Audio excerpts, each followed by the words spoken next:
Welcome back. There's your wake-up call, your warning that this week your annotated bibliography is due. So don't forget to do it. Annotated bibliographies, Essay 2, are due this Friday by midnight, so be sure you get that into me. I have gotten your rough drafts, and I'll be commenting on those and returning those to you. They'll be back to you by Wednesday, just as they were on Essay 1. So when I get those back to you, be sure you pay attention to my comments. I'm going to again comment on 3 of the entries. I know some of you have given me a little bit more than 3 entries for your rough draft, and that's fine. That's great. I'm glad you're ahead of things. But just in the interest of time and making sure that I get to comment on everybody's, I'm going to comment only on 3 entries on the rough drafts. But generally, with an annotated bibliography, you can take the comments that I make on 3 entries and then apply them to all the rest of the entries. It becomes sort of standardized and more a matter of using kind of a formula. So for those of you who are more scientifically oriented or mathematically oriented than me, think of this as designing your equation, designing a formula for how to set up each of these annotations. So any notes that I give you on your rough drafts this week, be sure that you then take those notes, make any changes that you need to make to the annotations that you've given me, and then also apply that to the rest of your annotations for your annotated bibliography. So again, I'll get those to you by Wednesday. Your rough drafts will be back to you, and then you can work with those. And once I get them back, I'll open up the Dropbox and you can submit your final draft anytime you want before Friday. And as always, of course, let me know if you have any questions, right? I am here to help. So this week is again going to be a pretty light week on the lecture. As you know from reading your syllabus, you don't really have anything due this week other than keeping up with your blog. And as always, I love those. I love reading what's going on in y'all's lives. But what you got to be doing this week is finishing up dealing with your sources, finishing up doing your annotations, taking my notes from your rough draft, and then making the best final draft of your annotated bibliography that you possibly can. So in order to get that going, I'm going to leave you to it for the most part and let you just get to work, and so that I can get commenting on things and get those notes back to you. But before we leave off for this week, I do want to address Essay 3 really quickly, because this week your annotated bibliography is due by Friday. Then we have spring break, so that's awesome. Spring break, woo, right? Go have a good time, enjoy your week off. But then when we come back, you only have a week to get Essay 3 into me. And the reason I've made that hurried is because Essay 3 is normally pretty easy to write. You'll probably find that a little bit of it you've already written, both on the discussion boards and in your blog posts. You're allowed to use that stuff in Essay 3. But I want to today, before we dismiss and go work on your annotated bibliographies, get them finished, I wanted to just touch on what Essay 3 is so that you'll have it in your mind. You can be thinking about it as you finish working on your annotated bibliographies and go into spring break and get ready to come back and write Essay 3. So let's look at that really quick right now. We'll look at that assignment.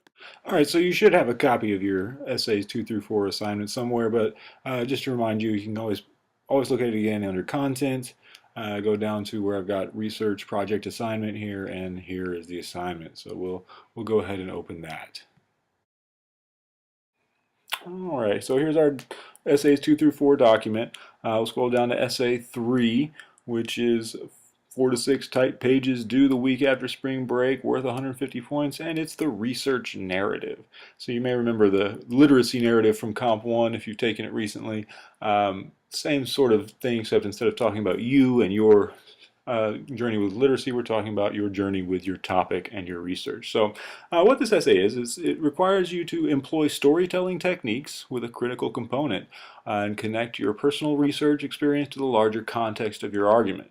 So you're going to continue investigating your specific research questions, which you've identified by now, and you're going to find a personal connection, and you're going to describe the steps you went through during your investigation, and compiling the information in a way that guides you into Essay 4. All right, so this essay should be highly focused, often on a personal experience or interest, as well as very descriptive. Your essay should include concrete details that paint a vivid picture for readers while synthesizing other writers' claims and showing how your most important sources shaped or changed your thinking about the research question. You'll evaluate your own role as researcher and reflect on the experience by addressing some of the following questions. What knowledge did you have about the topic before you began your research? How did the research alter your thoughts and or assumptions about the topic? How well has the research question been answered? What source of information best helps answer it? What information still needs to be researched? All of these questions are important, right? And finally, what steps must be taken before constructing Essay 4? Finally, narratives should use visual elements to show readers the experience rather than simply telling. So in other words, you need to include details that create a dominant impression for your readers in the written text of the essay. And then, of course, here are your criteria. Okay, so there's the assignment for Essay 3, which we'll be due when we come back, and we'll be talking about it that week when we come back. You'll be reading about narrative strategies, and I'll give you some ideas in the video lecture of how best to turn what you've been doing into a story.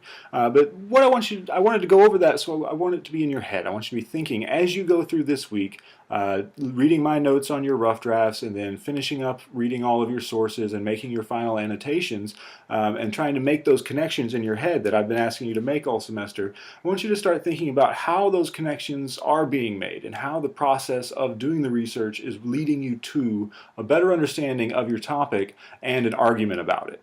Okay, so what Essay 3 is really going to look like, it's going to be a story that begins at the point at which you have no idea, right? When I asked you, or when I told you, you need to come up with a topic, right? By the end of this week, you need to have a topic. That's where your story begins, right? You've been told that you need a topic. And then you come up with a topic, and that'll be the next step. And then it's going to go all the way from that point, all the way to the point of Essay 4, where I have an argument, right? So it should begin, I didn't know what I was going to do. As I figured it out, I did some research. Here are some of the most important things that I found in my research, and these things led me to this argument, which is the argument that I'm going to make in Essay 4. So be thinking along those lines. Be really reflecting on your process, what you're doing, what you've been doing, how these sources are connecting, and what kind of argument they're leading you to about your topic. You've all picked great topics. I'm still reading through them. I'm still going to be commenting on your blogs and your discussion boards, but I'm really excited to get to know the things that you found out and the things that you're working on. So keep it up. Let me know if you have any questions. I'm not going to give you a to-do list this week. It's very simple. Get your annotated bibliography turned into me by Friday and blog 250 words by Friday, okay? Do those things and then have a great spring break. Let me know if you have any questions. I'll catch you guys in a couple of weeks. Bye.